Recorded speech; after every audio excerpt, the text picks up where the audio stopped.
but there has to be something else. I get the broad picture right, but I always fuck something up in some way, you know?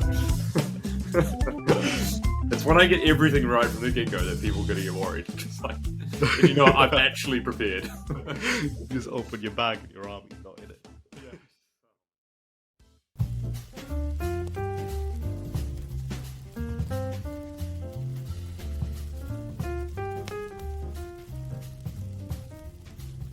Good evening, everyone, and welcome to the 40k Fireside podcast.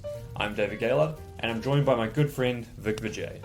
Together, we discuss 40k and the meta from our perspective, along with events we've recently been to and those that have got coming up. So come on down to the fireside and listen. And welcome back to episode 34 of 40k Fireside. I'm sounding a little bit huskier than normal. Dave, I don't know if you are as well. Yeah, I'm I'm pretty shattered. Yeah, we've just come back from the WTC. We literally came back last night, so we're straight into it because we want to really share as much information about it as we can with you guys and the things we've learned. It's our first WTC, and it's really been an eye-opening and an overall extremely positive experience for both of us. So we're gonna kind of dive into everything and kind of run through our expectations, experiences, outcomes, and things we want to improve following on. Yeah. We are going to be chatting about a lot of stuff, man. There's so much to cover here. But first of all, we wanted to kind of announce something. We've got a little fundraising effort that we're going to undertake, but it's not just going to be pure fundraising. We're going to be offering some stuff, some incentives as well, if you want to get involved in it. So we have a teammate called Liam VSL. If you know him, he is kind of one of the best players in the world. If you've been crushed by him on TTS, you'll know exactly what I'm talking about. But he's an absolutely lovely chap. He's a young guy, studying, living in Belgium, plays for Team Belgium, and he's got a ticket to the World Champs. So we are hoping that we can generate some money for him to make it to the World Champs. And we're going to be doing this with some pretty cool initiatives, we think. First of all, I can confirm, but there might be people added to this, that we are going to be running a masterclass workshop with Liam, myself, David Gaylard, and Vik Vijay. And I'm sure we could maybe pull some other people in there. I think we might have other people from Team Ignite in there as well. So, you know, the baseline thoughts for that are going to be like a minimum 2 to 3 hour masterclass on anything. We're going to develop a curriculum for it. And then in addition to that, we are going to be giving away a signed Team Ignite shirt. I don't know whose name's going to be on the back of it, but I'm sure we're going to do that for the whole team.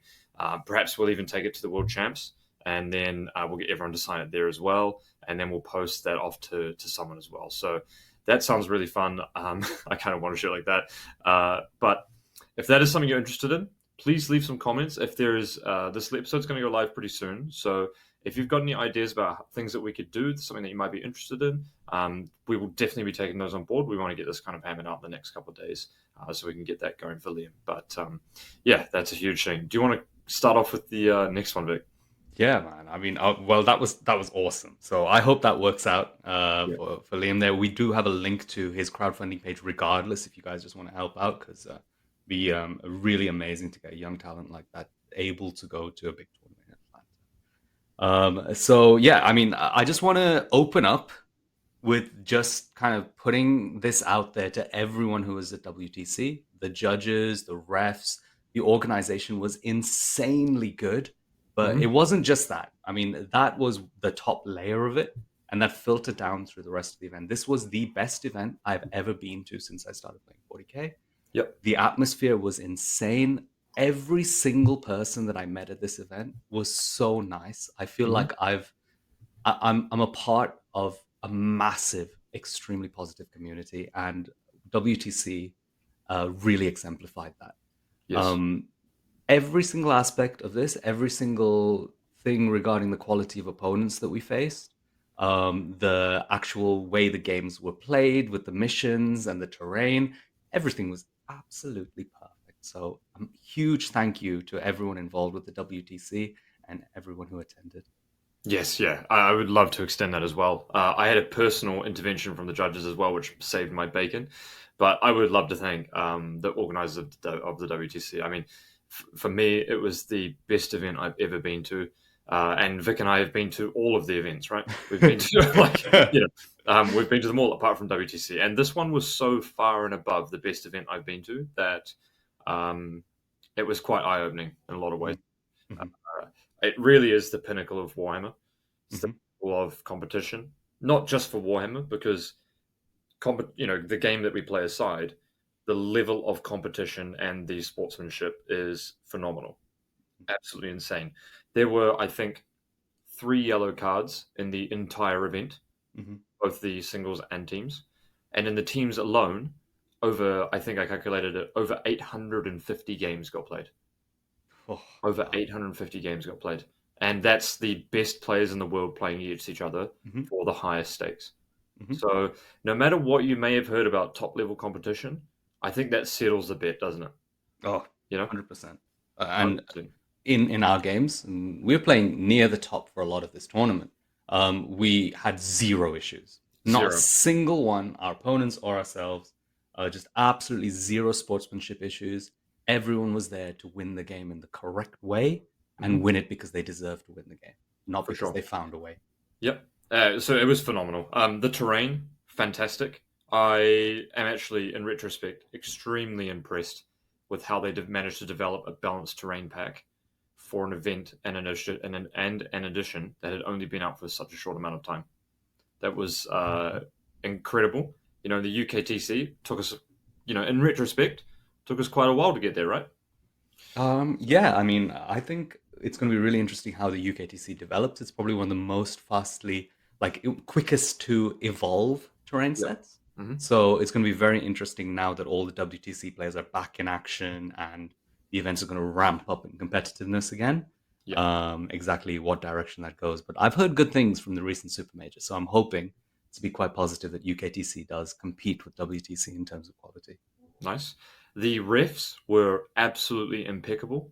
They had, I don't know how many riffing staff they had, but there are, at any given time, there's probably there's 120 tables of games going on, and you could shout ref. No one would look at you like you're a weirdo. You shout out ref, you hold your hand up, and there's a ref in there in, I don't know, 15 seconds, right? The best is if you shout ref, then everyone around you also starts shouting Yeah. ref. And everyone will be like, "This guy needs a ref, get him." Ref. Yeah, absolutely insane. I know why that was insane because Mhm. I had about 5 judge calls every game. Oh my Oh, goodness.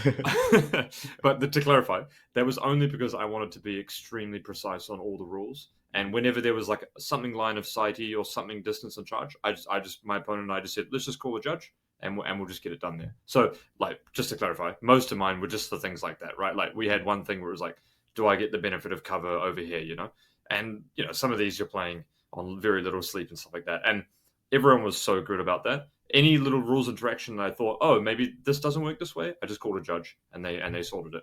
So a big shout out to the reffing community. They were impeccable. The venue was fantastic. It was enormous. The atmosphere was electric, I think. Mhm. That was one way to put it. The It's so difficult to describe if you haven't been, but as someone who obviously first time, but I guess Vic, you were a part of the team, so you kind of had a little bit of a better impression what it would be like. But before, what would happen, guys, is the rounds would happen. The pairings for the round would happen, and that would take half an hour. And then what would happen is all the teams would huddle together in circles, and they would basically have like their team chants. So imagine like a massive aircraft hangar that goes long ways, and in the middle, and in one half of the hangar is just filled for the tournament, right? The other half is empty, and then you have like the USA team chanting like USA, USA, and then Aussies have got one like Aussie, Aussie, Aussie, and then like you've got the other language ones like England has Yeah. one as well, like England.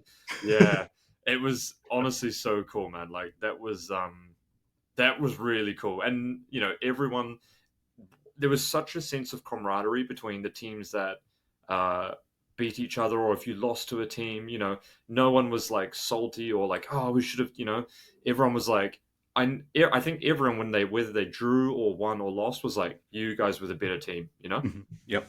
which is again, it's just phenomenal, right? Like it's just kind of mind blowing how you can have that positive of spirits in the event. So Yeah, You Vik know Thousand what Sons. I noticed really ramped up the tension and the Yeah. excitement of the event was obviously it's our first time really playing with a differential system. Hmm. We're used to playing win loss as the absolute main thing, and then battle Yeah. points as the tiebreaker. Here, yeah, win loss draw does add up to being the key indicator if you won or not. But the way that you actually win a round is by adding up the differentials for each game. And a differential is created by beating your opponent or losing to your opponent by a certain amount. So for every 5 points that you lose or win by, you gain a point of differential with a total of 20 points available for each game. So if you win by 5 plus points, or if you win by 6 points, you gain a differential of 1 and win 11-9. And what was really interesting is because you add up all these scores, you'll go in thinking, okay, I've got 8 tables, so it's maximum 160. So the person who gets more than half the points, 81 points, wins. But that's not how they did it. They did it as a bracket of 75 to 85 points for a team is a draw Hmm. round. Hmm. And actually, somehow for this edition, it kind of worked out that if you have equal kind of level of player skill between the two teams, a Mm. lot of it is going to end up in that draw It's very category drawish. Yep. unless someone has like done something, one in the pairings, one on the table, Yep. somebody's army design has been a little bit better, or their player skill has been a little bit better. That's what pushes the wins. Yep. And there was so much riding on that stuff. It just meant you had to be playing at your absolute at the best level you could to try and achieve success for your team. For 5 battle rounds over It 4 hours. Yeah, absolutely. All the way through those battle rounds because you're not aiming for a win in your game. A win in your game at an 11-9 is completely different to a win in your game at a 15-5 for your team. Yep. And being able to push for those higher differentials or prevent yourself from dropping down into the low differentials means you need to play at peak 40k level all the way through your entire game and Yep. not just give up halfway through, take a random risk like, oh, I've already lost, let's just do this. You're like, Yep. every single point I'm scraping or denying here is Hmm. gonna be what makes the difference. And that's what makes great champions, great team players as well. Oh, Uh, absolutely.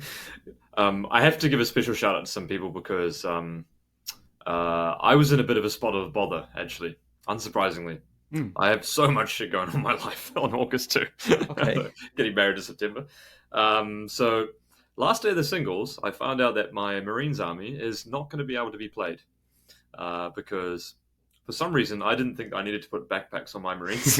That is the most Dave thing ever. That's like, oh, Marines don't have backpacks, right? I was like,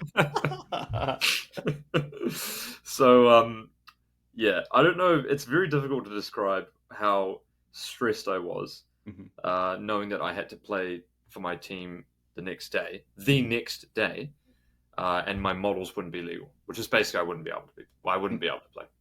And so Nathan was playing my army at the time. Nathan from StatCheck, I let him borrow my army for singles, and he was like, "Yeah, the judges need to talk to you and stuff." And I was like, "Oh, okay, cool."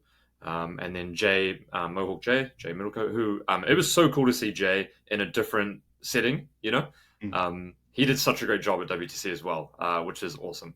And Lim, I think, who is the other head judge mm. who is I believe the ex-captain of Team Germany, or is ex-player of Team Germany. Yeah, that's right. He, they basically told me, Jay was like, "Hey, David, I know you're a good guy. I know you didn't do this on purpose, but we have to assume that someone, you know, is trying to take advantage of the situation by not fully assembling your models technically, right?" And I was like, okay. Long story short, they wouldn't be accepted without the backpacks. Okay. I was on my phone. It was going to cost me 900 quid to get the Eurostar back on a Eurostar leaving in an hour to get back to home, Mm, pull some backpacks, and then come back the same day, right? So that mhm, was one of my options. Lim said, "Hold up, we'll call Team Germany. They haven't left yet." So I was mm, like, okay. And lo and behold, Lim got in contact. They had over the big thing. He's like, "Can the captain for Team Germany, Dominic, mhm. can you come to the riffing table?" And I was like, "Oh, I mean, I didn't really know what to think at this point, right? Because I was just like, I'm so fucked." And then Dominic, they're all on the phone talking in German, like, "Oh, we need these things. Have you got this?" And then he just put his hand on me. He's like, "Don't worry, we'll sort you out." And I was just like, I was just about to cry because it was just, it was such a lifesaver. Mhm. Um, So yeah, big shout out to Dom. Big shout out to Adrian from Team Germany. And there was a guy, Michael, I think, who I'm not sure was a player, but maybe a coach, who Mhm. actually brought me 25, I think, or almost 30 unpainted backpacks. What a Um, legend. so long story short, I've dropped from the last round and I'm painting for the singles event. And yeah, so that just goes to show you like how awesome people can be in the community. And that's just one story, you know. That story was replicated 15, 20 times, you know, of people helping each other at the last minute. Can you get these models? Can you get those models? Which just goes to show how awesome everyone is at the event, you know. It could be England helping out USA, one of the biggest competitors, and I'm sure it would happen, you know, Mhm. which is cool. So big shout out to those guys. Yeah. I'm glad I got to play my models. They saved you. All right, Yeah, Germany, we owe you one. I definitely owe them one. Yes, Damn. yes. So So, does that yeah, cut up part one? I think that does it. Let's give some the listeners some jazz music. Some jazz music, and then we're going to hit you up part two. What are our expectations going in? We're going to go through Team England's run, Team New Zealand's run, and I think you're going to love it because there's so much to talk about there. Catch you guys in a little bit.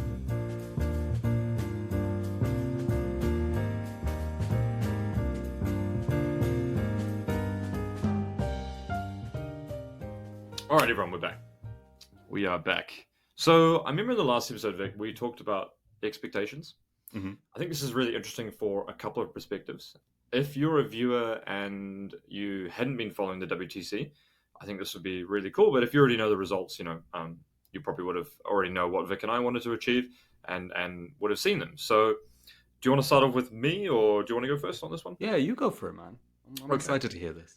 Yeah, so so I think in the last episode I said I would be happy if we made it to the top of seed 4. Right? Top of seed 4 puts us in 27th place, 26th place if we're at the, you know, bottom of seed 2, right? Bottom of seed 3. And I think I tried to keep my expectations pretty realistic, right? I knew that the caliber of competition at the WTC was enormous, and that you know, us as a team, Team New Zealand, we hadn't really prepared much at all. I would say. I think that's probably fair. Especially considering, you know, I'm in the chat with you, Brian, and stuff like that, right? When I know that you guys are literally practicing for a month out, like no lifing it. So, you know, that was kind of my expectations. But I mean, my expectations were just vastly exceeded. Team New Zealand won the best newcomer team, and we ended up coming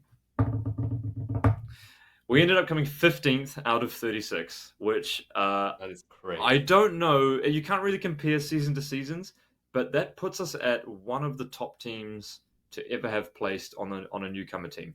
And I think, especially as a country that doesn't have a 40K prodigy or history, I think personally that is incredible. Oh, and so each seeding, guys.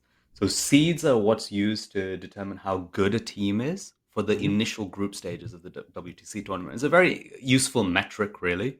And each seed has 9 teams in it. So the top 9 teams will be seed 1 teams. You, Dave, are in the middle of seed 2. Yep. With Crazy. the likes of France, Belgium, Scotland. Canada is one above us. Insane. Bonkers, right? Yeah. We absolutely destroyed it. And you know what? The rounds that we lost were very close. Okay, so we lost 46 points to Australia. Fair. That's fair. That round was pretty much just a warm-up for us, I think, right? But round 2, 85 against Belgium. But we'll go into this later on. But yeah, this just exploded my expectations. And seeing the team develop over the 7 rounds of Warhammer was one of the proudest things I've been a part of in a long time. There were particularly some players. I want to give a shout out to Charles, who I think is our most improved player by far. He started the tournament getting destroyed by Liam Hackett 20-0. And then I put a lot of effort to work with Charles to make sure he knew exactly what he was doing every single game, every matchup. He would come to me, be like, hey, this is what I'm thinking. Can we chat about everything? You know? And one round, I think, scraped 7 points against Aldari, doing exactly what we talked about, which was phenomenal. Most improved player. I also have to give a shout out to a guy called Gabby, who is our sub-in French coach. I don't think he was associated with the French team, but the guy literally saved our bacon. Like, the difference between having a coach and not having a coach is like, I mean, yeah, we never would have done anywhere near as well without Gabby. Phenomenal. So I think New Zealand are, such a small country. Just to put this in perspective, right? This is kind of funny. Like, Charles, the guy I was talking about, he's played Warhammer competitively for 2 months. 2 months. He's played Warhammer in total for 8 months. It was his second tournament. And you might be asking the question, why would you fly to Europe for Warhammer on your second tournament? Well, that's just kind of the attitude he has, right? Absolutely unbelievable. The tournament sizes in New Zealand, a big tournament is like 50 players, right? 60 players. The biggest tournament ever is like, I don't know, 115 players, something, right? Don't quote me on the numbers here. But, for a country that has almost zero history or prodigy in 40K, that is, I think, I am going to say it. I think that was one of the standout parts of the tournament, seeing how some of the new teams did. And it was such a fun storyline. I know a lot of people back home are following it. It was such a fun storyline to be a part of and to ride. And I gave it my all, and it took everything out of me as well. But yeah, so I mean, you can't ask for much more than that, I think. But congratulations, man. That's absolutely brilliant, and that's your floor, Yeah. And it also highlights just how powerful it is to in my opinion, and this is gonna big you up, so make sure your head can fit out of the door here. It's how powerful having a person with your skill set is, because I think you brought that whole team up with your experience and your ability to play teams, do the pairings, and understand the more technical side of winning matchups. That's knowledge that doesn't come naturally to a lot of people, especially if they've only just started playing competitive 40K. But not only have your players been able to receive that information and process it, but you've also been able to tell them and taken the time to tell them. So congratulations to everyone in Team New Zealand, and congratulations to you as well, Dave. Thank you, man. But there's a bigger half to this, I think. And if my one was, I guess, the most elated, exceeding expectations. I know, Vik, in the last episode we talked about Team England. I think going into this, Team England had an exceptional lineup. I will confess that in my drafting prediction, I had Poland and England to win. That straight up. Had Poland and England to win.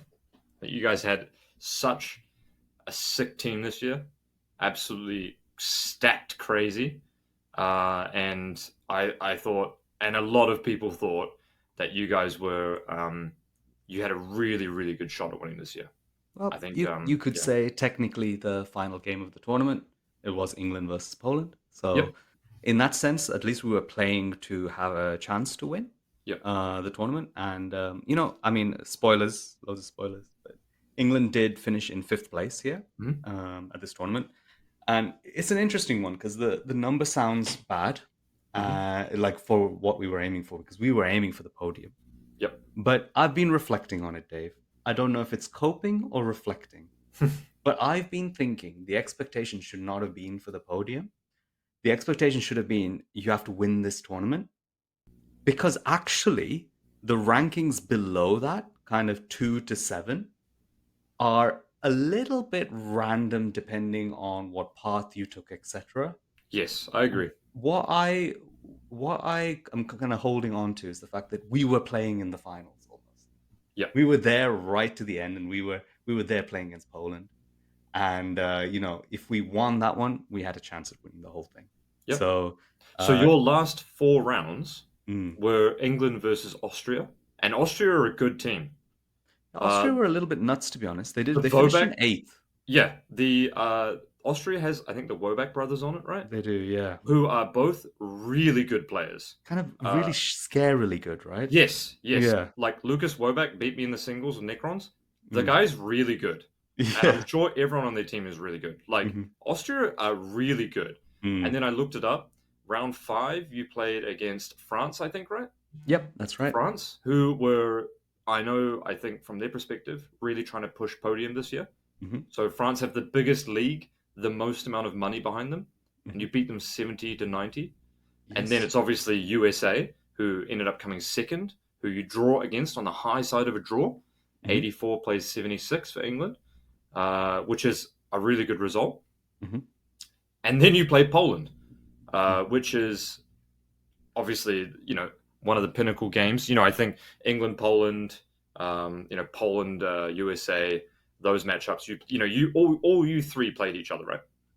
Yeah, absolutely. I mean, it was always bound to be a tough run, but we definitely got a tougher run than some of the other teams Yep. Yeah. who finished, in around Well, our area. So, no, well, I think if you look at it, so the way I looked at it too is that if England were in a position to win, we're in a winning tournament T-Wet position, right? Like a tournament winning position. mm, But if you say, and this is zero disrespect to the team I'm about to mention, mhm, if you say look at Australia or Sweden, I don't think they played anywhere near as hard a strength of schedule as potentially you guys played, right? right, So absolutely. if I look at Australia, they also played Austria, but then they didn't play USA or Poland.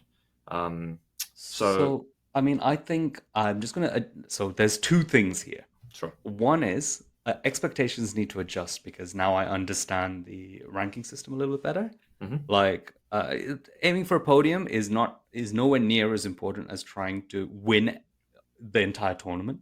Hmm. As obvious as it sounds, it's the important difference in mentality. And yeah, the second one I forgot it. Something, but Second one is something you important. also don't have a control over your pairings to some degree, right?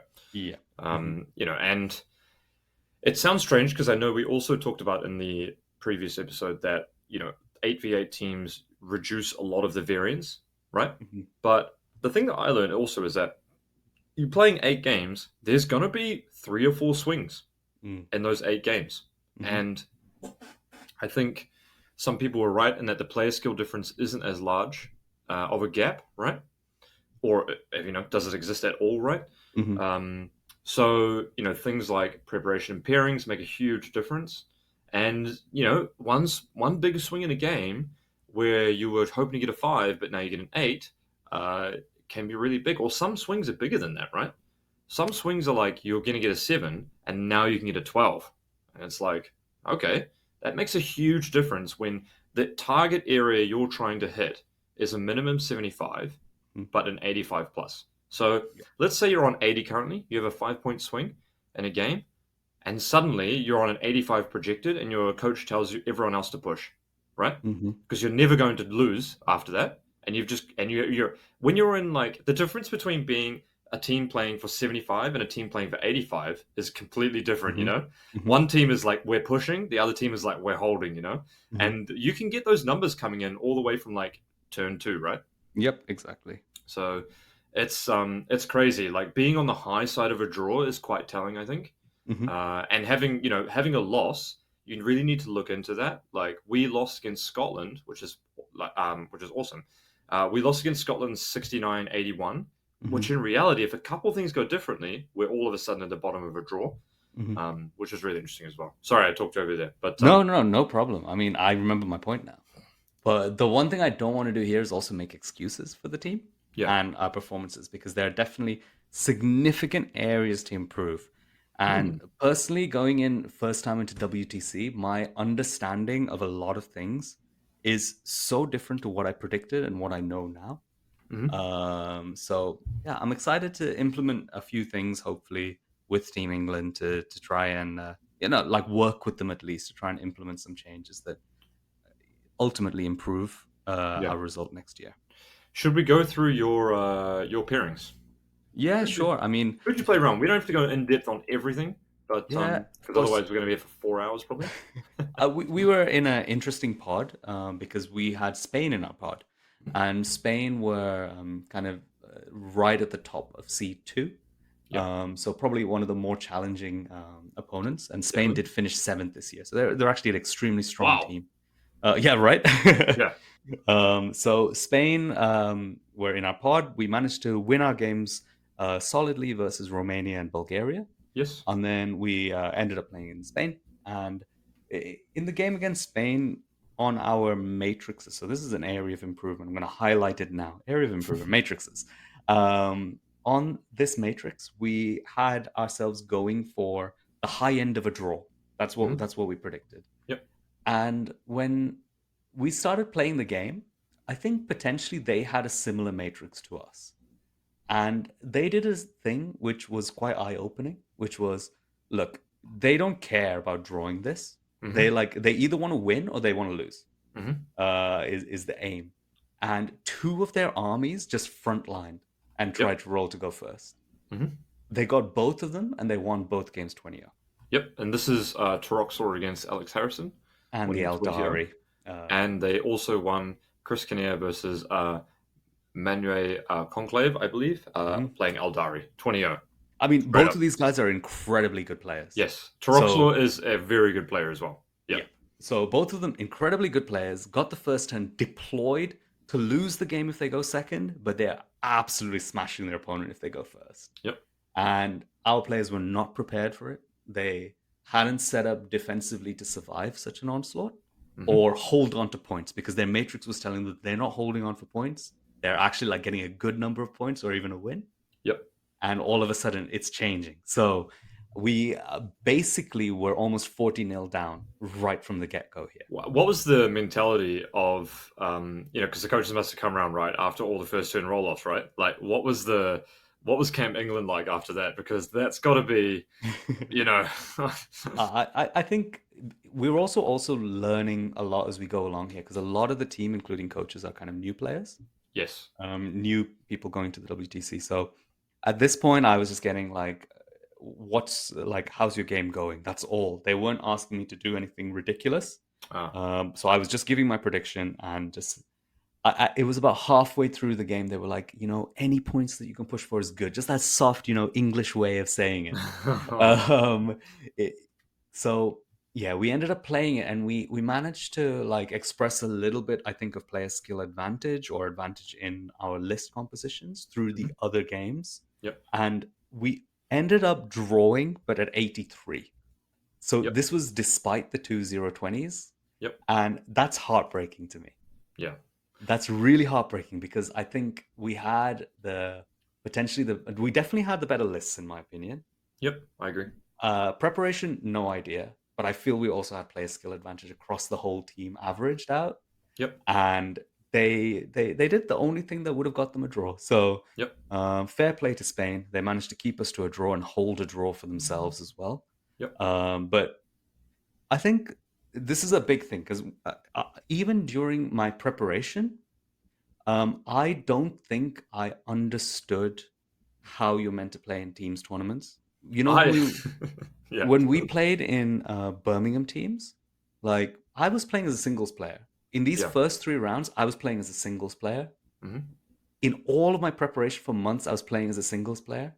And it's only after this game I feel like something clicked in my head on Mhm. how I'm actually meant to play the game. I saw my opponent. I was playing this very good opponent, their Blood Angels player. Mhm. And the way he was like precisely working out how he can do primary denial and everything, I was Mm. like, every single opponent I'm going to play from now on is going to be playing like this guy. And Yep. I need to be on the same level as him if I want to compete here. For sure. And it all clicked. So everything from here onwards is a completely different style of me playing. And I just understand 40K so much more. So thank you, Spain, for that. Mm. Yes. I think Spain did the only thing they could in their position. I think their back was up against the wall and they went for a gamble, and it's exactly what I would have done. We did something similar we tried something similar against Scotland as well. I think if you're at a listed disadvantage and potentially a prep disadvantage and maybe a slight player skill average disadvantage, then why would you not, right? Mm-hmm. What have you got to lose? Absolutely. So well played, Spain. That was a super interesting round. I think the whole hall was aware that you two were playing. Oh yeah, That was one of the everyone rounds to was watch. really on top of that game because that was I think one of the highest chances for an upset Yes, in the in the group pods. stages. Yeah. For sure, yeah. Another upset, Belgium draw against Australia. Yes, come on, Belgium. And New Zealand drawing against Belgium was quite an upset as well, I think. Come on, New Zealand. On an 85. Oh, it's got him! Oh, 3 Fantastic. victory points I would have gotten. Our alternative player also forgot to just shoot his bioballs on turn 1. 4 VPs, that would have got it. Oh, that's heartbreaking. Oh, it's all good. Oh my It's God. all good. It happens, Yes. you know. It happens. Round 4, Austria. You were playing. This looks like a bit more of a convincing one, but you guys scrape out an 87 versus 73. I think everything here kind of looks like it goes to plan, right? Although some things I think you guys got the better end of. Chris Kinnear with Cal Space Marines is 14-6 against Orcs. That strikes me as a little bit high. Mhm. Nassim's Deathwatch against Imperial Knights, 14-6, which strikes me as like 2 points too high, maybe. Mhm. But then again, also Josh Roberts' Custodes 18-2 against Chaos Demons seems a little bit high as well. Yep. We definitely had an advantage across the board in this one. But then if you go right down to the bottom, the Warback brothers Warback. strike. Lucas These Warback. fucking guys, man. He's wild. So Lucas Warback getting an 18-2 versus our guard with Necrons is outrageous. So that kind of evens out a lot here. And we were playing, again, Matrix was high end of a draw. I think it was about 80 points on Matrix. So we needed stuff to go our way. And it did go our way pretty much all the way down, except for Alex's game. And I got to play a game against possibly one of the best 40k players I've ever played in my life. I played against Thomas Warback, who won the singles, War Master singles. And he was playing Eldari with kind of, your usual Eldari list, Night Spinner, Yin Khan, and a Wraith Knight. It was super interesting to play him because he's incredibly precise, lovely guy, but incredibly precise. And he had a phenomenal knowledge of the matchup. Like one story which makes everyone laugh is on his first turn, he asked me like, "Oh, how many Cabal points do you have?" I said, "Look, I have 13 on the board." And then he said, "Okay, cool. So if I kill this sorcery, you'll be on 11, which means you can't Temporal Surge and Doombolt." And I was like, "Hold up a second, You're like, way too. Oh no, here we go. I see how this game is going to be." And he played a phenomenal game, but this particular game highlights one of the advantages that we had from not collaborating, I think. In that this T-Sons list was created in isolation from the rest of the community. And the tech choices in the T-Sons list here, for example, the little Exalted Sorcerers on disc who can move quite fast, they're infantry, but importantly, they're Psycho models that can then A, slow down an enemy model, or B, you can activate stuff through them, is incredibly helpful in this game. I can give you an example. An Exalted Sorcerer on disc is infantry, so it can go in a Rhino. So when it disembarks, it can move 15 inches. You can then Temporal Surge, so they move again, and that'll be another 12 inches at that point. If you have 12 Cabal points on the board, you then have 7 left over at this point, which allows you to either Doombolt to do some mortal wounds, or to activate Echoes of the Warp, which lets you do a free stratagem, and you can do Warp Sight, which allows the rest of your army to fire in directly. Very, very powerful turn 1 play, and this play was available to me against Thomas. He managed to find a counter by rolling the correct things on his D-Cannon Overwatch. But if I'm going first, which I did in this game, then if you use your command point to do an Overwatch, you then can't Phantasm. So it's a win-win for me no matter how the situation goes. If the character does get in behind the Eldar army, extremely easy to do because they can't Overwatch on the Temporal Surge move. You then have the option of, say, Doombolting a lone operative, taking 5 wounds off a Wraith Knight, or or if you're willing to accept the Overwatch and remove the Phantasm, and then they choose not to Overwatch, you can also slow the Wraith Knight so that the Phantasm is half his movement, so he's only moving 5 inches rather than 7. And then you shoot afterwards, so then you can shoot one of their characters at the same time. So there's a lot of plays with that. And when you put kind of a Wraith Knight down to 12 wounds, they're in danger territory against a T-Sons army, because now the vast majority of things in the army with some kind of combo will kill you. Be that Magnus shooting you with armor saves turned off, any Rubric Marine unit shooting you with armor saves turned off, anything double Doombolting you, you're dead with the Wraith Knight. So yeah, there's loads of tricks, but you need to have designed them into your T-Sons list. And I think the majority of T-Sons lists were not designed to at all play this game, but Yep. mine was. So I got a 14-6 in this game against Thomas Warback, which was probably not what they had on their matrix. And as you gave me the compliment before, I think it's unanimously agreed that you had the best T-Sons list in the whole tournament. Yeah, it worked I out think so well. That side of everyone- things worked out so well for me because Yep. yeah, I remember you just find the right combination of units which are correct, and they're hidden in the T-Sons list is the thing. Yep. Like it's not obvious at it's all. not obvious at all. And I think that I remember because I think I came around to every game you were playing. Mhm. I feel like every game. I tried to come around every game, and I could just tell that you were playing such a high level as well, which is awesome to see. Because I Thanks, think that after Warhammer Fest, was it? Mhm. Where you didn't make the top cut, it was a bit disappointing, right? Mhm. And you had a bit of maybe a bit of a dry spell there.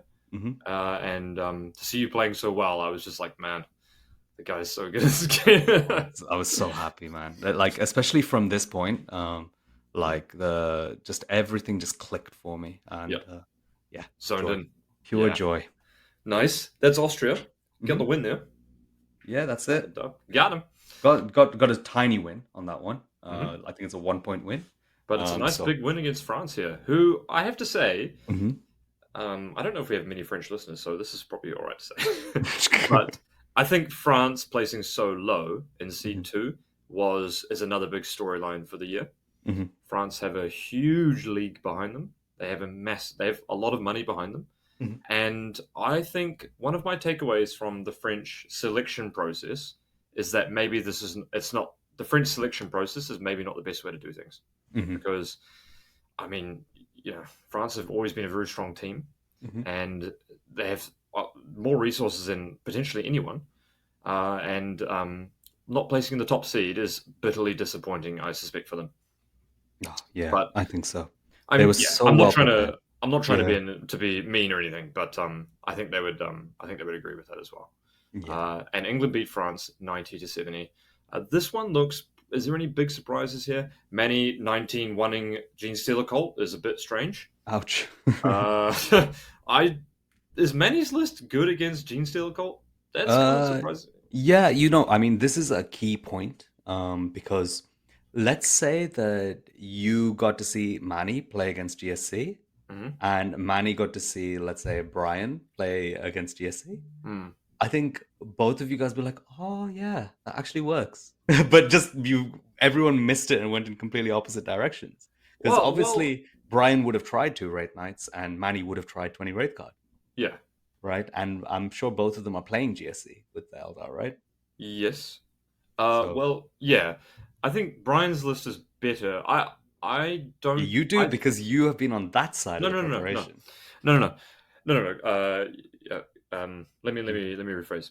I think Brian's list is better against Gene Stealer Colt.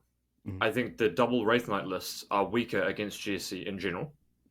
But I think Manny's list was better for the tournament because what I realized is that. So first of all, I think 19-1 is an underperformance from GSC in general. Yeah, I agree.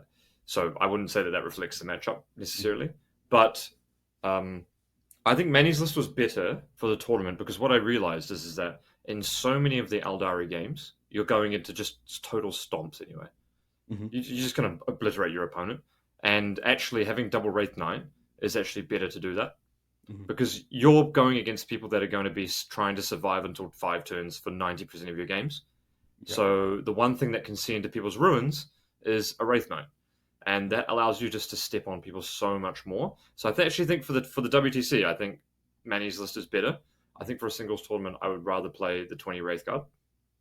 Yeah, I mean, I probably go the opposite way and probably drop the Wraith Guard altogether. So it's just completely different Really? kind of mentalities Crazy, right? Yeah. for it. I know. But yeah, so Manny got the big win here, and that happens sometimes in this particular game. If you But put yeah, too you're much in right. Deep Strike, you can get screened out super easy, and Yeah, that's it. yeah. Well, 19-1, huge. Yeah. Kind of, that one carried you guys around a bit, I think, right? Oh, If definitely. that went normal, Yep. 16-4, 4-16.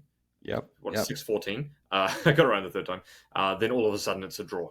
Yep. So I mean, I got a good one to swing up the CSM game, which is potentially one of the tougher ones for T-Sons. Managed to swing this one up to a 13-point win against Mr. Champion. This was like one of the games, like strategically, one of the best ones I've ever played. Just like everything just fit into the perfect place. And he was such a graceful player in this because he said at the end, a lot of dice did not go his way. Like he was getting really tilted as it went on. And at the end, he said, look, the dice didn't go my way, but you played better than me. Yep. And it takes a bit of grace to do that. So yep, for sure, 100%. Round 6. This is the round against USA. Yeah. USA. Actually, you know what? I have to be honest. Like I would give USA stick for sometimes coming across overconfident, etc. But these guys were so nice to play against. Yeah. Like I think we all had such a blast playing against them. They were all super lovely. They're so cool, yeah. I was chatting with Jaime quite a bit towards the later parts of the tournament.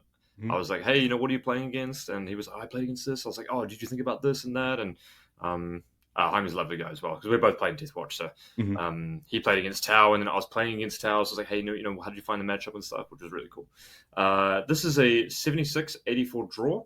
So, on the high side of a draw for you guys, we've got some interesting 10-10s here, I think. This one's heartbreaking. Yeah. This one for me is really heartbreaking because I think we caught them out with my game in this one. Yes. Oh, definitely. Yeah. And that one game should probably have been enough to get us the win because it's the one where. So my game was against Orcs here, and I think pretty much every team would have this as a moderate loss for the T-Sons. I don't know if you kind of would have agreed. I thought it was. I think a lot of people thought it was like 6-14 for T-Sons. And this was exaggerated by the fact that Lucas, their Orc player, had just beaten Pumba the day before. So the Poland T-Sons player, 16-4. We've got a big win. Yeah. So this was like the perfect situation to put me down as the first defender, the first player to go down, and they give me 2 options to play against. And of course, they're going to give Orcs as one of those options. Yeah. They would think on our matrix and their matrix is a big win. What was it? Orcs GSC or something, right? Orcs and GSC, exactly. Yeah, exactly. Yeah. So yeah, in this situation, that alone should have been enough to get us the win because, in my opinion, I think my list and a certain strategy of playing it allows you to beat the Orcs consistently with a big win. Yep. And so, which is sneaky. Which I think puts you as the MVP for this round, surely, right? Yeah, and so with this knowledge, we got that first pairing. All everyone had to do was just hold around their colors. Yep. We even got one upswing with Chris Kinnair getting a 17-3 win against Jaime. Yes. That's and then we got a bunch of ties. Our GSC did not get enough points against Anthony Vanella's CSM. We ended up with that's a pretty big surprise, that one. I think rolling a 10-10 against GSC is CSM. CSM, you have almost no tools. So that one's quite surprising. What was the mission on this one?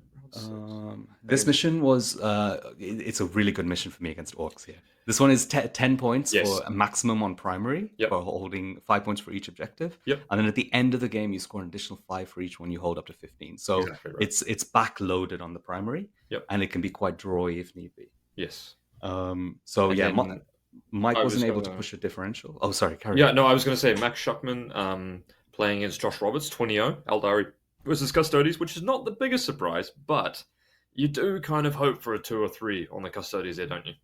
The thing is, their Custodes also played our Eldar, so we had both of the same matchup going on. Yeah. But their Eldar beat our Custodes 20-0. Yeah. And our Eldar only beat their one 13-7. Yeah. Which is, it just goes to show, guys, that, like, it doesn't matter what your role is in a team tournament. Every single person matters just as much as everyone else.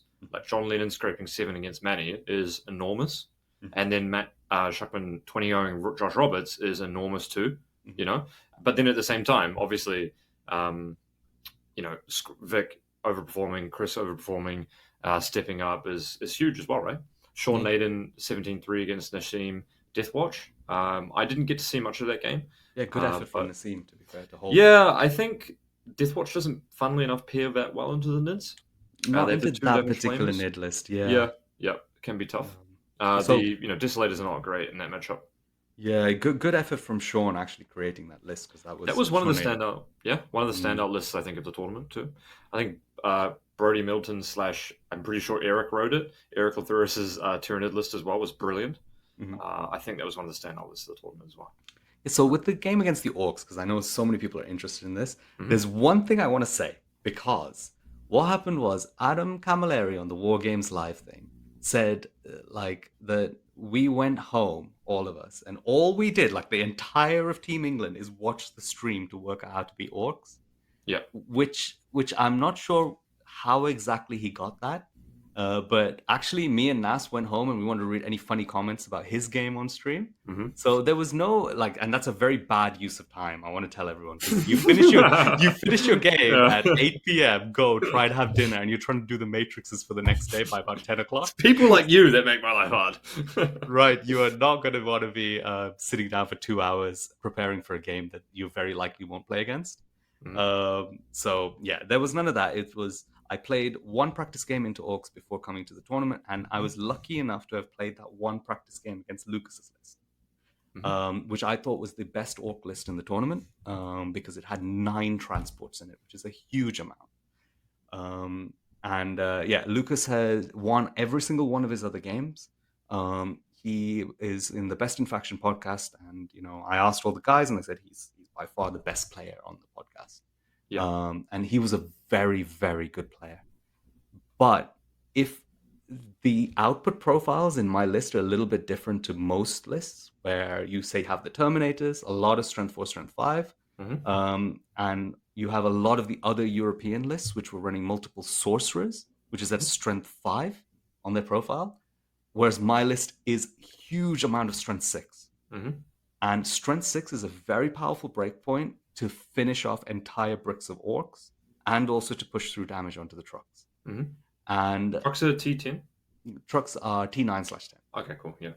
Yeah, so it's a good breakpoint. And it essentially, what happened was, this game is purely a strategic game. There needs to be 2 things which happen. One is you need to be able to control the war turn, where they're going to hit you with multiple units. And you can easily do that in 10th edition because melee has some severe limitations. You just stand in single file behind a wall. They can't get into base contact with you, so they can't fight in a second round.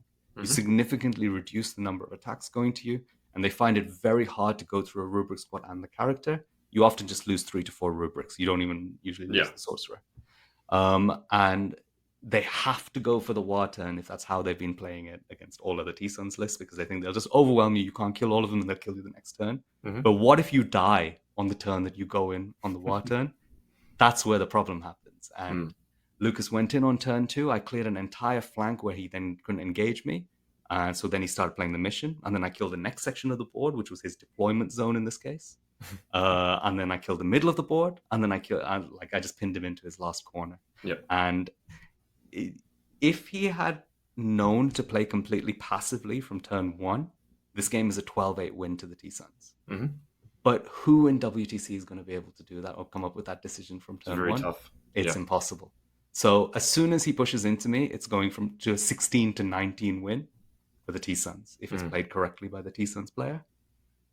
Which just goes to show the enormous difference, 16-4ing Pumba, who, if you don't know who Pumba is, guys, captain of Team Poland, obviously a very good player, to then losing 3-17 against Vik. So, you can't blame Lucas in that scenario, can you? You're like, well, I just 16-4 Pumba, so like, my matrix is probably right at this point. And so, it's such a tough, you can't, I think anyone, if we were all Lucas, would just think the same thing, right? Just think, it's probably 15-5 or something, right? But unfortunately, it wasn't able to push us to a win. We were 2 points off the win on this one. It's so heartbreaking, these two, the Spain and the America one, because we had them, So yeah, it is what it is. Whew, round 7. This one is a bit of a shellacking. Yeah, we lost 100-60, which I think is the biggest differential. And I'm not trying to be mean. But it is the biggest differential between any of the top teams have ever gotten against each other, right? I think in this situation, we were out-prepared. Their matrix was much better than ours. Their pairings were better than ours. They played on every table better than us. And they absolutely deserved to smash us on this one. It's not even eye-opening. It's just like that's just the matter of fact. They were just the better team and Mhm. absolutely deserved to destroy us and win the WTC off the back of this round. There we go. One guy who I was watching quite a few of his games, Skark, the embodiment of an artillery operator, it looks like. It's like just bodying Josh Roberts like 20 oak with the guard. Pumba getting the 14-6 match against Nassim, which is a fun match to watch. Oh, that actually hurts, because What did you have T Sons against Deathwatch as? wait, what do you think that game is? I think you probably beat me 12-8. Right? Okay, at most, Does that seem right? fair? At most, Yeah. yeah. Yeah. So possibly, but even then, there's a chance of it being right around the draw mark. Yep. If both players are equally skilled. Yep. I think the So Proteus kill team is definitely better in that matchup. the Proteus skill team is great in that matchup. Yeah. So yeah, that's Josh going massively down on his matrix, Nas going massively down on his matrix. Dude, Duda. absolutely bodying Robbo. Just straight up 20-0, and your Tyranids is your list that you're trying to bust and try to get a 3 or 4. So Yep. Duda able just to shut Matt Robertson out of that one. Gito 11-9 against GSC. He held GSC. And Mike Porter's playing Aberrants, which Yep. I played a lot of Necrons. And I think one of the themes for this tournament, I said it so many times, that Necrons are good, is that no GSC player wants to play into Necrons. Yep. Because you go for it, you bounce, you're in really bad shape after that. Mhm. And it's just like, if you're a GSC player, you're like, your matrix is basically green against everything. Then if you get said, okay, you're going into Necrons, you're like, well, I throw in more demo charges and I didn't, I either rolled low, bounced, and then it's just like, you haven't got any resources to chew through Necron bricks after that, which is so rough. I mean, Aberrants are a lot better than a demo squad in that matchup. Mhm. But Gito holding a 9-11 So is another pretty one's nice. down, another one color down, and Yeah. then I'm playing against Crazy's Tau. Yep, and I was watching this game a little bit as well. Yeah. Oh man, he was getting me. But he played it really, really well. We both said, this is one of the best games we played in WTC. Yeah. It was nice and tech. I was a little bit fatigued at this Of point, course, but yeah. he was playing it beautifully, getting every bit of primary denial, and he understood the matchup a little bit better than me. I hadn't really practiced into Tau, so I didn't understand the damage profiles. But as the game was playing out, I think it did roughly play out how it should. Which probably puts the T-Suns at kind of a 12-8 win. Yeah. I had a really good I caught him out on my first turn because he tucked in with his crisis unit behind a nice big ruin. Yep. Exalted Sorcerer went right behind the ruin and activated indirect fire. The entire army shot this crisis unit.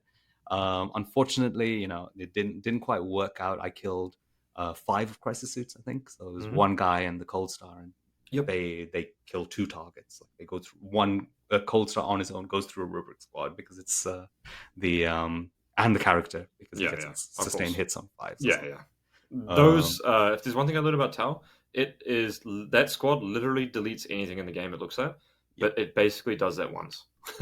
Yeah, it does. So you've got to, if you're going to make an attack on them before they made an attack on you, you have to remove the entire unit, which is easier said than done. So we played it out. He had a little swing at the end where he rolled 3 Seeker missiles into Magnus on the last turn. So I'm like, okay, yeah, Magnus stays alive. I'll just get deployed teleport homers, get my primary bonus at the end. The 3 Seeker missiles hit with 3 6s, which is 9 hits against Tau. So there's just one bang Magnus just to see. He didn't even shoot the railguns. Brutal. So he managed to take me down from the 12-8 to a 10-10. We had Myson, who, if you don't know, is just considered one of the best players in the world. And on his, I think a lot of people said this is a good year for Poland. You have Duda on Aldari and Myson playing GSC. Both factions, which are extremely, the best 2 factions in the game, and they have these 2 players in particular on it, which is, great for them, right? 11-9 against Harrison's Militarum, which I think is a great result for Harrison, right? Good effort, Alex. He hadn't built it for playing GSC, which he could have done if he played something more like what Skark was running. Yep. So good effort from Alex. He hit his color. And a match I watched last night because I for some reason, after playing the WTC, I still wanted to talk about 40k. Victor playing against Chris Kinnear, a 13-7 win for that, which is, if you watch the game, I think Chris kind of gets told he needs to push a little bit through it, but I watched that game and I was extremely impressed by how Victor played. That guy is extremely good. So that was a super interesting match. Went down on that one. And then Leisu getting 3 points against Manny's Eldari as well. With the Land Raider. Good effort from Manny there, actually. Do you think so? 17. I think so. I think that there's a chance that like he gets 15 or something. He actually pushed that to 17. Okay.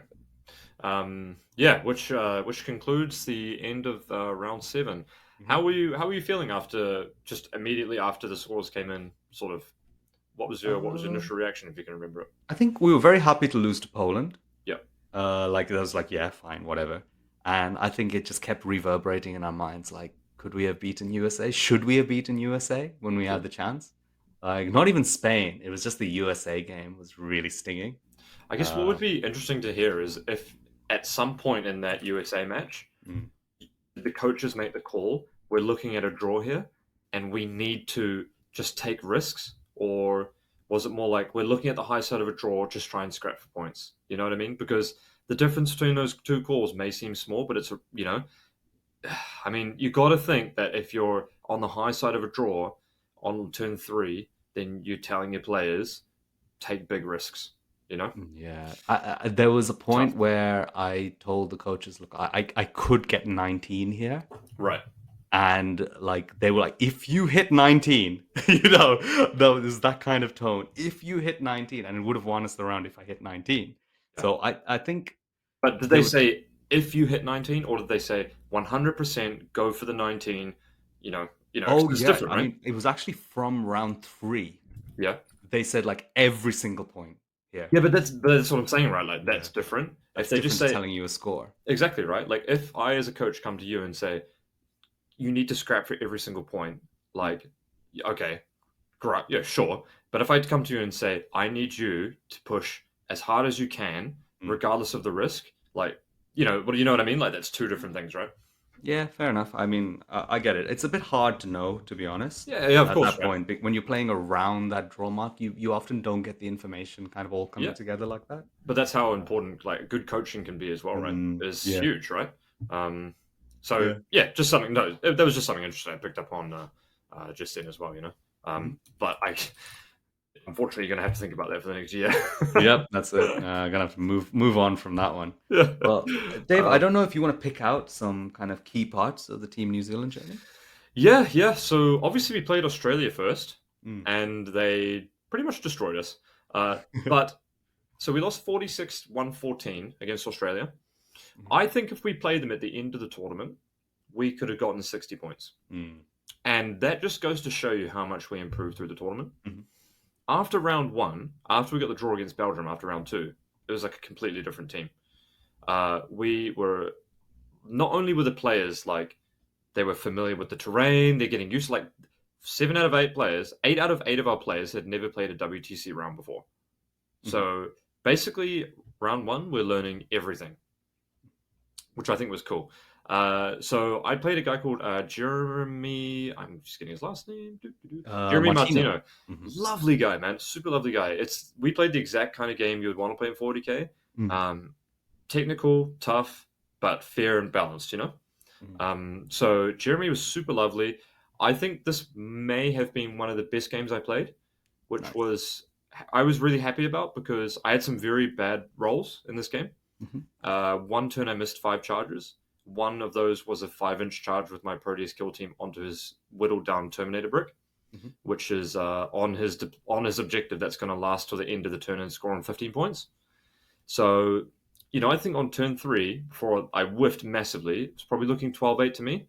And man, I was playing so good this game. Like I had like 28-inch deep strike bubble to protect my desolators from rapid ingress, and then obliterator move, and then indirect shoot. Like it was just fantastic. I was super chuffed with how I was playing, which was a good feeling. And I was getting some pretty rough dice rolls, and Jeremy was also super nice.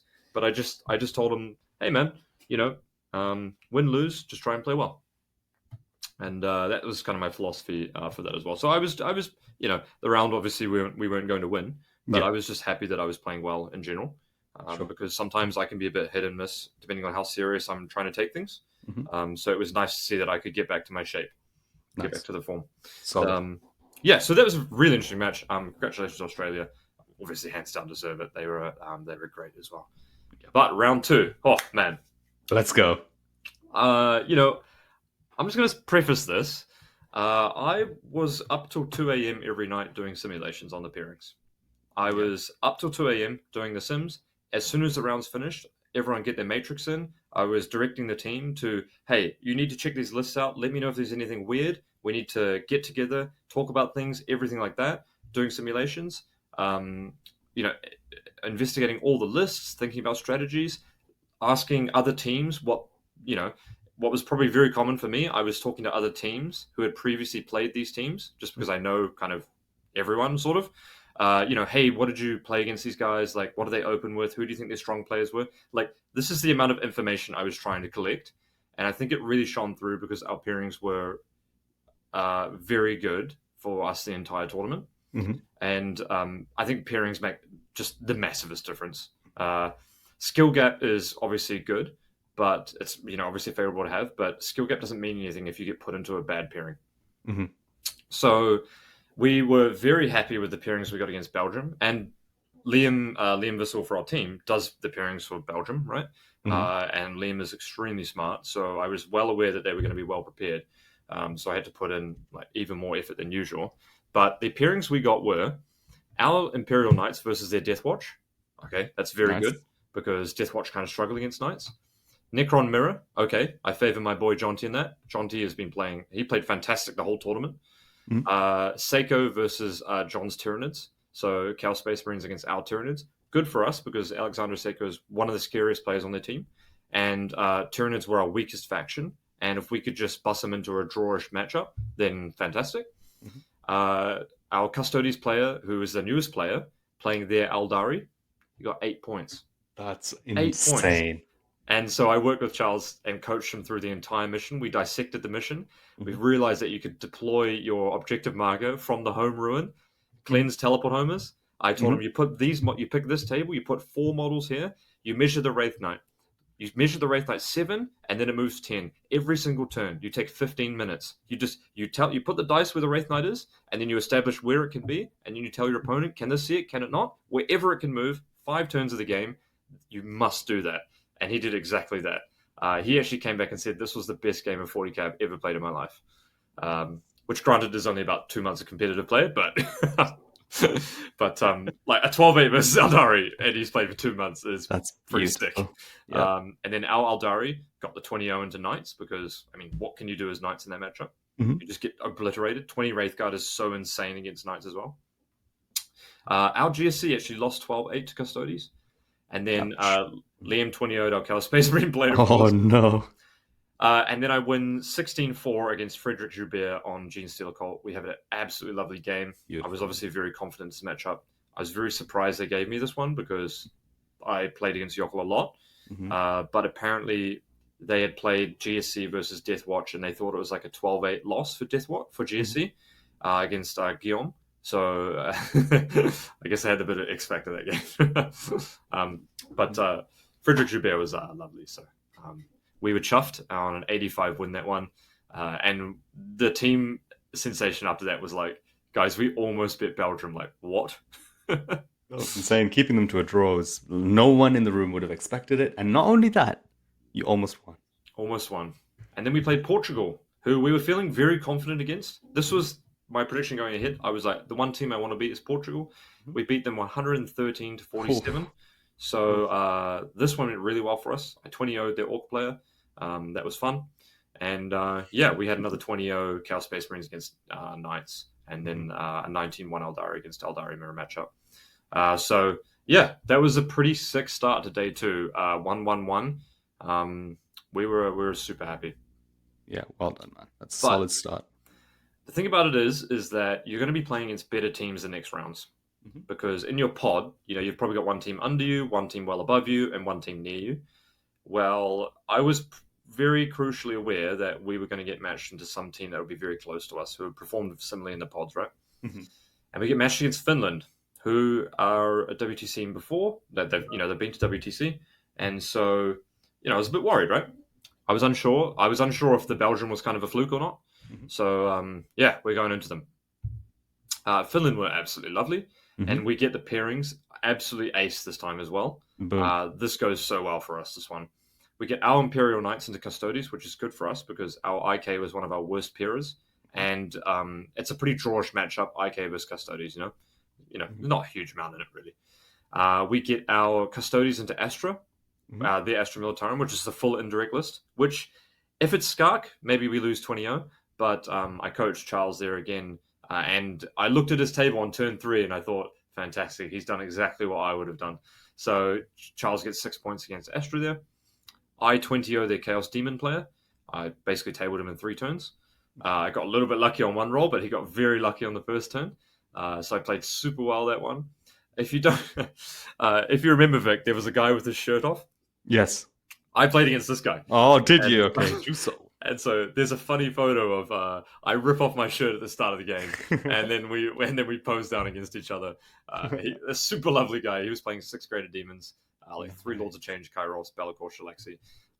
But Deathwatch is super sick against it. Double Oath is insane. Infiltrators to block stuff. Proteus kill team. I have great melee, great shooting. Only my Desolators are not that great because he can indirect them, and then I can't target them outside of 18. So I decided to put my Desolators in a very interesting spot where I could have Armor of Contempted and cover if he went within 24 inches of indirect to shoot him. But then at the same time, I'd be able to move 6 and shoot his army because I'm now within 18, basically. So that one was really well played. Our Aldari loses 11-9 to GSC, and then 11-9 to our GSC versus their Aldari, so basically a wash. We get Chaos Space Marines against Deathwatch, which is a bit of a tough matchup for Deathwatch, especially because we have 12 Obliterators, 10-10 draw. Our Necron player 19-1's their Orc player, and then we lose 15-5 Tyranids versus their Necrons. So pretty convincing round. I get my first 20-0, which is nice to finally get under the bag. Right. Deathwatch, I think in hindsight, wasn't a great army for me because I didn't get... A lot of teams were kind of knew who I was and would therefore try and just sandbag me as much as possible. Not give me a good matchup, so...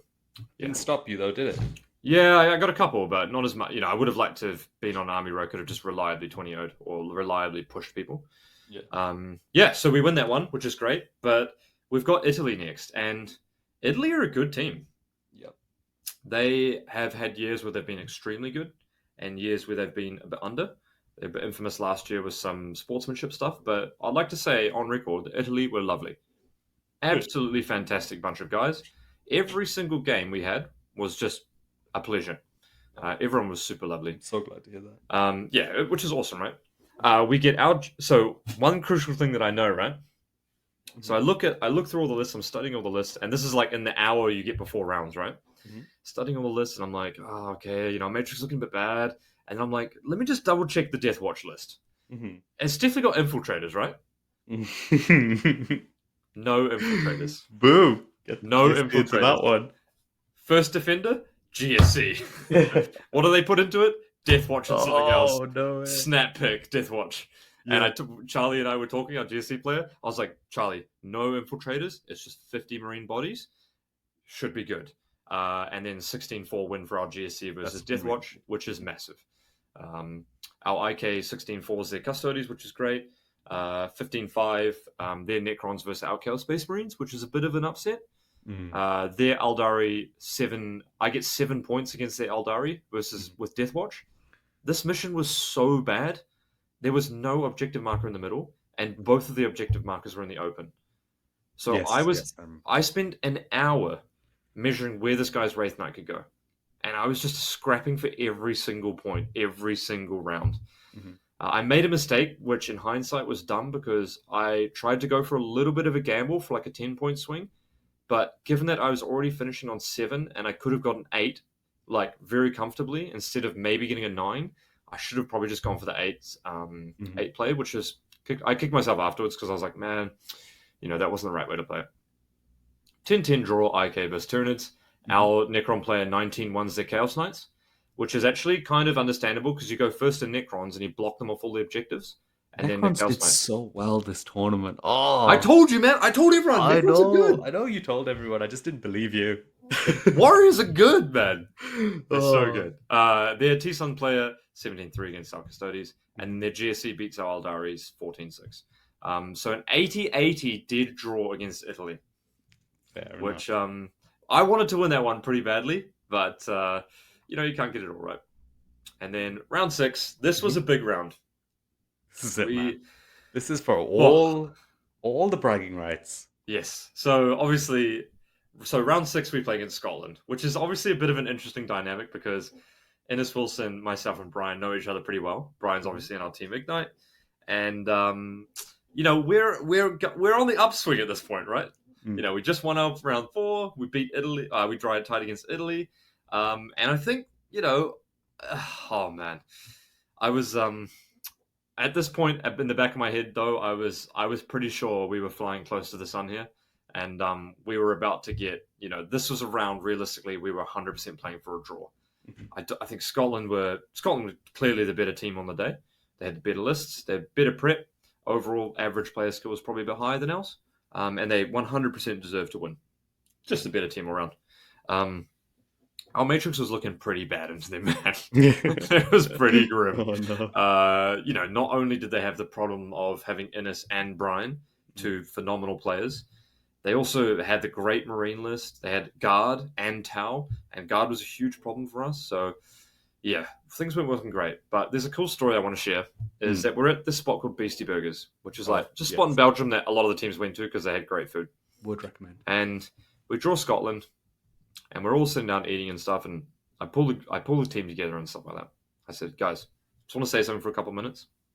I said, guys, it's been a great run. We've already exceeded my expectations as a team. But tomorrow we've got one of the hardest games we're ever going to play. It's not going to be hard because it's harder than Australia. It's going to be hard because we've got a really good shot at getting a draw here, but we might not get it. And I told them, look, I'm going to be going home and doing pairings until 2 a.m. Simulations. I'm going to be talking with every single person I know, looking at all the records on their list, dissecting all their lists, and filling in the matrices, getting stuff done, talking to my friends, trying my best to make sure we can get the best possible scenario for us to get a draw. And I said, but a lot of you guys traveled all the way from New Zealand to play here in Europe. And I know on day 1, you said, a couple of people said, we're here just to have fun. And I said, that's all well and good. I said, so tonight I'm going to be going back and busting my ass. But if you guys want to go out and go to the pub, meet people, hang out, live a little bit in Belgium, I said, that's absolutely fine. I genuinely meant it. That's absolutely fine. Because for me, it's easy. I can get across here. But you guys, it's the first time in Belgium for a lot of, and you want to hang out, meet players and stuff like that. I said, that's absolutely fine. I won't hold anything against anyone who wants to go out tonight. And they were like, yeah, that's they were all nodding and stuff. And then, so I was like, we need to make a decision now. Are we going to, because we finished eating, I said, we need to make a decision. Are we going to pack up and get the check and go back to the mansion? Or are we going to hang out here tonight?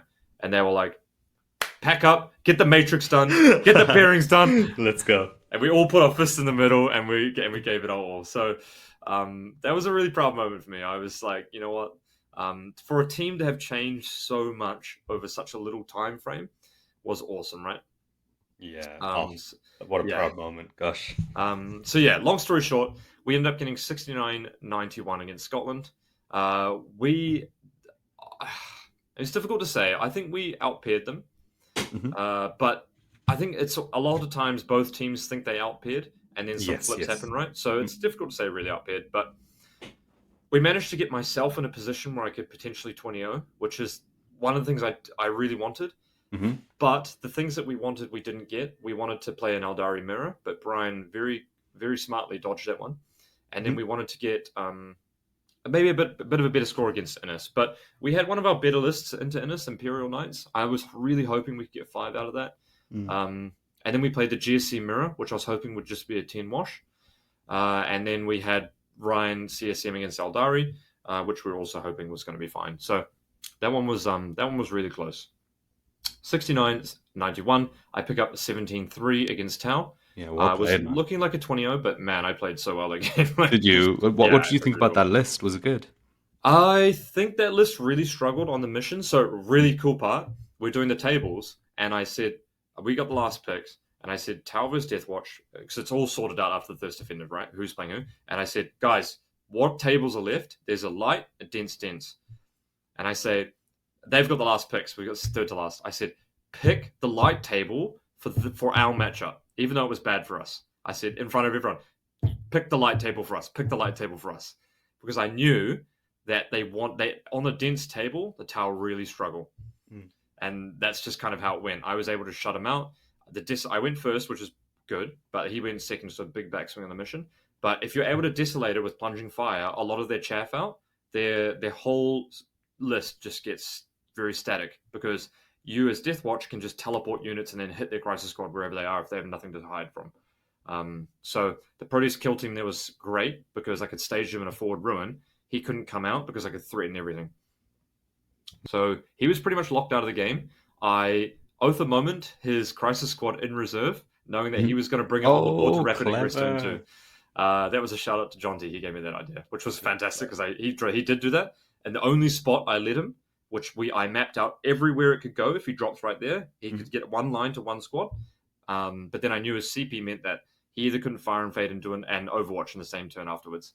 So super well played. I rolled a 1 on my infiltrators and decided not to reroll it to advance, because I pushed them forward on the turn that he could rapid ingress. Such a lovely game against. I just want to give a shout out to the guy as well. Alan Davidson. Really lovely game. The guy was straight up a gentleman as well.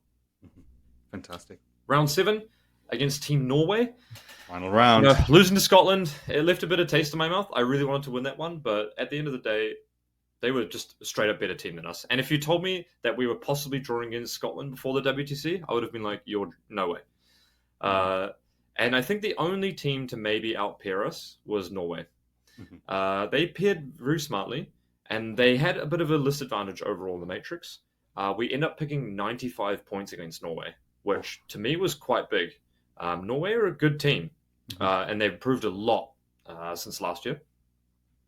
I played the Deathwatch Mirror. My opponent went first with 15 Desolators. Oh my god. A Phobos Liberian Infiltrator unit, which in the Deathwatch Mirror is insanely good. And then in addition, he had a Thunderfire Cannon. So let's just put it this way. The Thunderfire Cannon shuts down my Proteus kill teams because it can't advance and charge, because I lose 6 inches of movement. He has 15 Desolators against my 10. Pretty big list advantage. I scrape a 10-10 draw there against a guy called Gorm, who was awesome. We did a shot of Jin beforehand. Wicked. Our Eldari finally picks up the better end of that one. 20 O's their Gene Stealer Cult. And then what are some of the other ones? Necrons beat their T-Suns 14-6. And then a bunch of just 10-10 draws everywhere. We get an 18-2 against their Chaos Demons with our Tyranids. So our Tyranids finally pulling out a positive one there, which was great to see as well. Your Necron player smashed it. Bro, he did, man. Whoa. Bro, the guy's no joke, man. Like, he only plays TTS and plays Alpha League. Can you imagine how good this guy's going to be if he plays, like, practices against other top players and stuff? Yeah. He played really well. He was. Me and him got along great. I told him, I said, John T, I think you've played absolutely incredible the whole tournament. And, no shit, 4-hour rounds.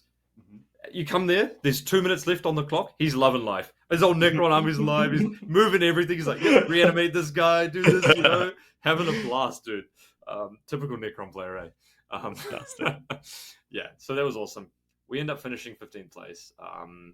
Just an absolute amazing tournament. I was pretty excited when we got the award for Best Newcomer.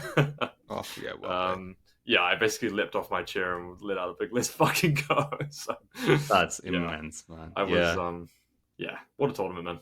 What a tournament. And well done to both of our teams. Yep. Smashed it, and well done to everyone who played at the WTC. It's a slog, but it's well worth it. Well done to Scotland as well. They, with Brian from our Team Ignite, they placed the best I've ever placed. Well done to Belgium with Liam on our team, placing 10th, beating France. And then well done to Yoko with Iceland as well, who they came in the same position, but bigger seed pool as well. And they had some player health issues beforehand and stuff like that as well. So Team Ignite turning up pretty good at the WTC, I think. Nice spread. It's going to be interesting next year. There we go. Guys, I think that's going to be us for the day. We did have a part 3, but I've got a work meeting to get to as well. So, we're going to call it there. Vic, did you have any closing words that you really wanted to Closing comments. I think, we'll maybe touch on a little bit more analysis on the meta, jump back into the single side on the next episode. And we can tie in our feelings on WTC and how that affects our preparation going forward from here for the future episodes. Yep. There we go. This is the 40K Fireside signing out. Big shout out to the WTC, all the event crew, everyone we met there. It was just an absolute blast. And you can expect to see Team Ignite at some team events because all I'm going to say is that, our whole team basically went to the WTC for the first time. And we're going to be pretty freaking good at team events after this. I think we're definitely going to make that more of a priority. I think there we go. Season. Catch you guys later. Go. Take care. Got him.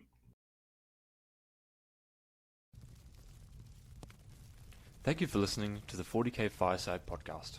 Vic and I hope you've enjoyed listening, and we greatly appreciate any feedback that you can provide after the show.